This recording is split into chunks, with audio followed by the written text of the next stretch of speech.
आउज़ुबिल्लाहि मिनश्शैतानिर्रजीम बिस्मिल्लाहिर्रहमानिर्रहीम। आज हम बात करते हैं कि क्या आप अपने आप को जानते हैं और आपकी हकीकत क्या है। बहुत से लोग मुझे कहते हैं यारा पीर साईं आप तो बड़े मुश्किल तरीन सवालात करते हैं और जवाब देते हैं, क्या इसका लोगों को पता होगा कि लोग इसको जानते, बल्कि लोग तो इस चीज़ से महरूम हैं। जो चीज़ों की आप बात करते हैं आजकल इसको कोई लायक ही नहीं करता, पसंद ही नहीं करता। मुझे कई बंदों ने कहा जी हाजी साहब आप सिर्फ चिल्ले वजीफे बताया करें, आप इन जहानों की बात करते, किसको क्या खबर क्या जहानों में हो रहा है। तो मेरे भाइयों मेरे दोस्तों, हम तो वो चीज़ पेश करते हैं जो हमारे पीर और मुर्शिद हज़रत सखी सुल्तानुल आरफ़ीन बुरहानुल वासिलीन मुक्तदाए कामिलीन फना फ़िज़ात यानी याहू हज़रत सखी सुल्तान बाहू क़द्दसल्लाहु सिर्रुल अज़ीज़ ने पूरी कायनात के सामने जो फ़लसफ़ा जो चीज़ को बयान किया, और हज़रत किबला फ़कीर नूर मोहम्मद सरवरी कादरी जो सुल्तानुल फ़ुक़रा शशम हैं, आप हज़रत ने जो चीज़ लोगों को बयान की, और आपके साहबज़ादा हज़रत किबला सुल्तानुल फ़ुक़रा फ़कीर अब्दुल हमीद कामिल सरवरी कादरी कुलाचवी रहमतुल्लाह अलैह जो इस नाचीज़ महबूब पीर के मुर्शिद कामिल है, हमने जो चीज़ें सीखी, जो चीज़ें इरफान से हासिल की, जो चीज़ें सुल्तान बाहू से और गौसुल आज़म सरकार से, पंचतन पाक से, रसूल खुदा सल्लल्लाहु अलैहि वसल्लम से, इसमें अल्लाह ज़ात के तसव्वुर से हमने जो कुछ चीज़ें हासिल की हैं वही आप लोगों को बता रहे हैं। और अल्लाह की कसम खाकर कहता हूँ, ये इरफान की बातें, ये पहचान की बातें, ये मारिफत इलाही की बातें, इनको अगर आप सोने में भी तोलेंगे फिर भी इनका कोई मूल्य नहीं पा सकता। ये वो बातें हैं जो आपको अल्लाह तक पहुंचा सकती हैं। ये वो कलाम है जो ये फ़कीर करता है, जो आपको फना करके आप में उस ज़ात के राज जो आपके दिल में पहना हो सकते हैं, उस ज़ात से आपका राब्ता हो सकता है। हमारे बयानात को बार बार सुनें, सुनकर पहचान करें कि यार ये साईं महबूब पीर जो हमारा मुर्शद हमें, या हमारे ये साईं महबूब पीर हमें जो बता रहे हैं, क्या बंदा अगर इस जहानों की सैर करे तो क्या बंदा बेनियाज नहीं हो जाएगा। और फिर उन लोगों के लिए भी ये मैं बातें बताता हूं जो लोग आज औलिया अल्लाह के खिलाफ बातें करके अपनी दुनिया और आखिरत खराब कर रहे हैं, क्योंकि उन लोगों ने औलिया अल्लाह जैसी मेहनत तो की नहीं होती, इन जहानों की खबर ही नहीं होती, इन बातों की खबर नहीं जो हम उनको बता रहे हैं। तो वो महज एक ख्वाब ख्याली दीन को लेकर, यानी उस जो पढ़ लेते उसको लेकर वो लोग औलिया अल्लाह पर फतवेबाजियां करते हैं, उनकी करामात को झूठा साबित करते हैं, उनके खिलाफ बातें करके अपनी आखिरत खराब करते हैं। मैं उन लोगों को ये बातें भी इसलिए, वो भी लोग मेरी बातें सुने, पता चले औलिया अल्लाह का इल्म क्या था, मिशन क्या था, औलिया अल्लाह क्या लोगों को समझाते थे। कुरान सिर्फ पढ़ाते नहीं थे, कुरान वारद भी कर देते थे। याद रखे, कुरान को रट लेना बड़ी बात नहीं है, कुरान का नजूल होना बड़ी बात है, क्योंकि कुरान रटा नहीं गया था, कुरान नाज़िल किया गया था। इसको जब तक आप अपने दिल पर नाज़िल नहीं करेंगे, और वो कब होगा, जब किसी कामल मुर्शिद की मेहरबानी आपके साथ होगी, अल्लाह पर मेहरबान होगा, कुरान नजूल होगा, कुरान की समझ आएगी। हम बात कर रहे थे क्या आप अपने आप को जानते और पहचानते हैं। आइए मुख्तसर सी बात में मैं आपको बताता हूं। अल्लाह ताला हुवियत की हा में यानी अर्शे मुअल्ला पर अपनी शान के साथ जलवा फिरोज था। अपनी शान जलवा फिरोजी से उसने अपनी शान हकीकत मोहम्मदी सल्लल्लाहु अलैहि वसल्लम की तरफ शान नजूल फरमाया, यानी अपना महबूब पैदा फरमाया। उसके बाद शान महबूब के बाद, हकीकत मोहम्मदी के बाद इरादा खुदावंद हुआ, क्यों ना इस नूर से नूर को, यानी हकीकत मोहम्मदी से नूर को अलहदा किया जाए और अरवाह को पैदा किया जाए, जिसे मुकामी मिसाल अमसाल कहा जाता है, अरवाह भी कहा जाता है, आलम अरवाह। अल्लाह ने फरिश्तों को, आलम अरवाह को, यानी ये रूहें पहले ही पैदा हो चुकी थी नूर मोहम्मदी से। ये तीसरी शान नजूल थी खुदावंद करीम की, यानी उसने तीसरी पैदाइश ये की थी।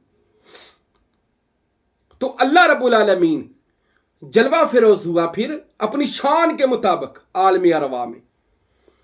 अब रूह का ताल्लुक अल्लाह ताला ने जोड़ दिया, कहां, अपने एक जहान के साथ मुंतखब कर दिया, तीसरा जहान यानी आलमे नासूत के बाद जो आता है आलमे मलाकूत, फिर जबारूत, फिर लाहूत। अब रूह आलमे मलाकूत फरिश्तों के जहान में सैर करती है, जिक्र करती है फरिश्तों के साथ, और तमन्ना दिल में आलमे जबारूत की है, यानी मैं देखूं। जबारूत कहते हैं देखने वालों का जहान, एक आलम जो देखता है, आशिकों का जहान। अब रूह को अल्लाह ने आशिकों के जहान में बुलाया कि आ, कि तू मेरे महबूब के नूर से तख्लीक हुई है, आ मैं तुझको जो तू देखना चाहती है वो अस्मा की जियारत, वो दीदार इलाही, वो मुशाहदात करवाऊं। अब रूह जब आलम जबारूत में पहुंची, देखने का इश्तियाक ज्यादा हुआ। आलम मलाकूत में खुदा ने अपना दीदार अता किया और पूछा लस्तो बे रब्बिकुम, बताओ तुम्हारा पालने वाला कौन है। कालू बला, तू हमारा रब है अल्लाह, तू हमारा। रूहों ने जियारत की, अल्लाह ने जियारत के बाद फिर दोबारा आलम मलाकूत में भेजा। अब रूह जिक्र और फिक्र में मशगूल हुई, दिन रात जिक्र और फिक्र, इधर आलम जबारूत, इधर आलम मलाकूत, फरिश्तों की हमदो सना, कहीं आशिकों की गिरियाजारी सुनती थी। वो जो खुदा को देखने वाले अरवा और अंबिया की अरवा और औलिया की अरवा, और वो फरिश्ता ने जो खुदा के मकबूल तरीन फरिश्ते, तो आलम मलाकूत से, आलम जबारूत और आलम लाहूत से फैज ले रही थी। इरादा खुदा हुआ इंसान को पैदा किया जाए। अब बशर तैयार हुआ, खुदा का नुमाइंदा तैयार हुआ, खुदा का खलीफा तैयार हुआ, अहसान तकवीम तैयार हुआ, खुदा का जलवाए खुदा तैयार हुआ। उसको दुनिया में भेजना और अपनी इस रूह को उसके अंदर डाल दिया। अब जब बशर दुनिया में आया, अब बशर था मिट्टी का, आग, हवा, मिट्टी, पानी, चारों का आपस में इख्तलाफ है। इन चारों को जोड़ने वाली चीज का नाम रूह है, नहीं तो ये इख्तलाफ है इनका आपस में। आग की मिट्टी से नहीं बनती, मिट्टी की पानी से, आग की पानी से नहीं बनती, इन सब की आपस में नहीं बनती। इसलिए तो फरिश्तों ने कहा था मौला क्यों पैदा करेगा, ये फसाद करेगा, क्योंकि चीजें जो थी इनका आपस में मलाप ही नहीं था। अल्लाह ने फरमाया जो मैं जानता हूं आप नहीं जानते, मैं इसमें अपना अमर डालूंगा। जब मेरा अमर जाएगा ये सारी चीजें ताबिंदा और रोशन हो जाएंगी, और इसके अंदर अपना रूह डालूंगा और एक अपना नफ्स भी डालूंगा। अब दोनों चीजें इसके अंदर प्रवास करेंगी। अगर ये नफ्स के पीछे फिरा जानवरों की तरह जिंदगी गुजारेगा, अगर रूह के पीछे, रूह के मुकाम पर चला, हम फरिश्तों से बुजुर्गों बरतर बना देंगे, अफजल बना देंगे। अब अल्लाह ताला ने हजरत इंसान को जो बशर बनाया नफ्स के साथ, उसके अंदर रूह को डाल दिया। अब रूह जब अंदर गई, रूह ने हजरत बशर के अंदर, हजरत इंसान के अंदर जब रूह फिरी, उसने अंधेरा महसूस किया। कहते मौला ये क्या है, इतना अंधेरा। अल्लाह ने फरमाया रूह परेशान ना हो, मैं इस के अंदर अपना इसमें अल्लाह जात का नूर डालूंगा। अल्लाह ताला ने फिर अपने कुछ बंदों को इसमें जात, इसमें सिफात देकर दुनिया में भेजा कि जाओ जाकर बाकी बशरों और इंसानों के अंदर रोशनी पैदा करो। अब अंबिया खुदा के सिफाती अस्मा को लेकर आए और लोगों के मुर्दा दिलों को जिंदा किया, लोगों के संधेरे वजूद के अंदर रोशनी पैदा की अल्लाह के इसम की। उनको अंबिया कहा जाता है कि अंबिया ये मिशन पूरा करते रहे। इसलिए हजरत ईसा मसीह अलैहिस्सलाम ने बाइबल में, इंजील में इरशाद फरमाया कि मैं लोगों से बदरूहों को निकालने आया हूं और इनमें रूहुल कुदस भरने आया हूं, क्योंकि मैं रूह खुदा हूं। यह हजरत ईसा मसीह कहते हैं।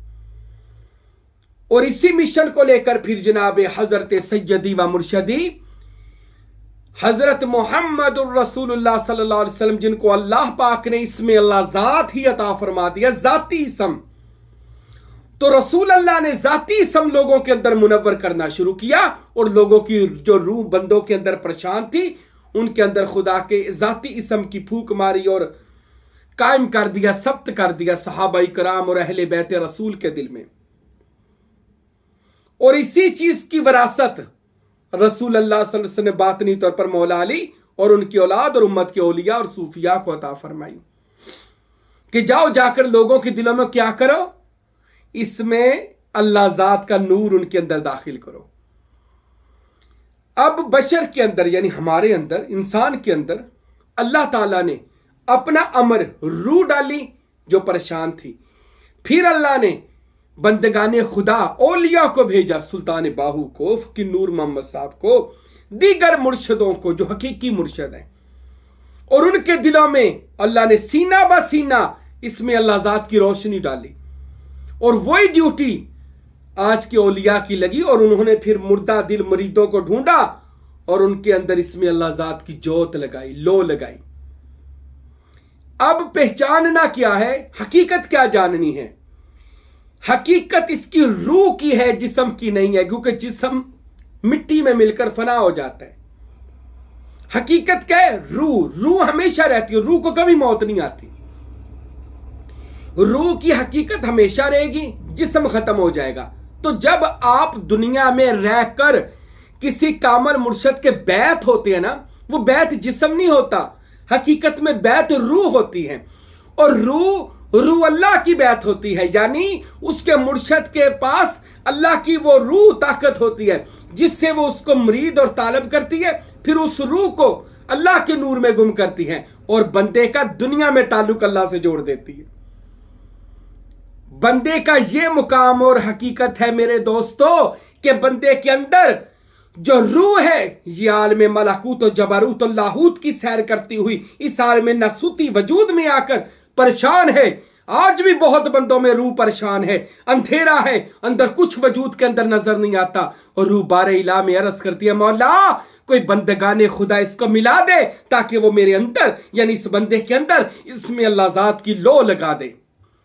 जिसको सुल्तान बाहू फरमाते हैं, अलफ अल्लाह चंबे दी बूटी मन विच मुर्शद लाई हूँ, नफी असबात दा पानी मिलिया हर रगे हर जाई हूँ, अंदर बूटी मुशक मचाया जा फुलाते आई हूँ, जीवे मुर्शद कामिल या हजरत बाहू जय बूटी लाई हूँ। तो फिर बंदे के अंदर वो मुर्शद आता है और जब इसमें ज़ात की तसव्वुर शेख की तसव्वुर इसमें मोहम्मद की सीने पर दिल पर इसम अल्लाह ज़ात की जो लो लगाता है, जोत जगाता है, शम्मा रोशन करता है, बंदे के अंदर नूर रूह उस रोशनी को महसूस करती है और इसम के जरिए खुदा तक पहुंचती है और रूह की हकीकत खुदा ताला के साथ मिलती है, क्योंकि रूह अमरे रब्बी है, कुल रूह मिन अमरे रब्बी। रूह व नफख्तु फीही मिन रूही, हमने आदम के अंदर अपनी रूह भोंकी है। रूह का ताल्लुक अल्लाह ताला की जात से है। तो मेरे भाइयों मेरे दोस्तों, अपनी दुनिया में रहकर किसी कामल मुर्शद की बैत होकर अपनी पहचान करे, वजूद को निकाल दे बीच से। ये जो वजूद इंसान कहता है ना, मैं बहुत बड़ा आलम हूं, मैं फाजल हूं, मैं चौधरी हूं, मेरे पास बड़ा इल्म है, मैं बहुत फन्ने खा हूं, कुछ भी नहीं है, तेरी हैसियत और औकात कोई नहीं है। तेरे अंदर वो रूह है जो आज जिंदा है तो लोग तुझे सलाम करते हैं। आज निकल जाए, खत्म हो जाएगा, जिस्म से बदबू आने लग जाएगी, लोग कहेंगे जल्दी दफन कर दो इसको कि इससे बदबू आ रही है, चाहे वो रिश्तेदार ही क्यों ना हो, सका माँ बाप क्यों ना, औलाद क्यों ना हो। तो पता चला इस वजूद की बहार रूह के साथ है और रूह की बहार इसमें अल्लाह ज़ात के साथ है। रूह को इसमें अल्लाह ज़ात से जिंदा करे, रूह को किसी कामल मुर्शद के पास जाए ताकि वो आपकी रूह का ताल्लुक अल्लाह ताला की ज़ात से जोड़ दे। मेरे भाइयों, इस दुनिया में रहकर अल्लाह की पहचान इस तरह करें, अपनी हकीकत को जाने कि हम कहाँ रहते थे, यानी इसकी हकीकत वो रूह है। हम कहाँ रहते थे? हम आलम मलाकूत में थे, जबरूत में थे, लाहूत में थे, फरिश्तों में थे, खुदा के दीदार में थे, आलम नसूत में इस बशरी चोले में आए हैं कुछ वक़्त गुजारने के लिए। इससे पहले कि ये बशरी चोला फरिश्ता इज़राइल आके उतारे, उससे पहले किसी कामल मुर्शद के लड़ लग जाएं, वो आपको नफस के चुगल से, इस वजूद के झूठे वजूद के चुगल से निकाले और आपको आलम रूह में ले जाए, मलाकूत में ले जाए, जबारूत में ले जाए, लाहूत में ले जाए, याहूत में ले जाए, फिर अल्लाह ताला का मुशाहदा करवाए और अल्लाह ताला की ज़ात में मगन, अल्लाह की मस्तियों में, अल्लाह की तौहीद में, उसकी शराब मारिफत में आपको मस्त करे। ऐसा कोई कामल मुर्शद मिल जाए, उसके हो जाए, उसके नक्शे कदम पर चलें और अपने अंदर इसमें मोहम्मद और इसमें अल्लाह की लो लगाएं। अल्लाह हम सब को अपनी हकीकत जानने की तौफीक दे कि बंदे तेरी हकीकत क्या है। तो दुनिया में नायब खुदा है, निजाइल फिल अर्दी खलीफा, हमने ज़मीन पर इंसान को अपना जानशीन मुकर्रर किया है। ए जानशीन खुदा, अपनी हकीकत तलाश कर। तो मुस्तफ़ा करीम का नूर है, तो खुदा की रूह है, अपनी पहचान कर। और यहाँ ही पहचान करके हमेशा के लिए इस वजूद से फारिग हो जा और दुनिया में फना फिल और बका बिल्ला, अल्लाह ताला की ज़ात में बका हासिल कर ले। अल्लाह हम सब को अपनी पहचान करने की, हकीकत जानने की तौफीक अता फरमाए। वमा अलैना इल्लल बलागुल मुबीन।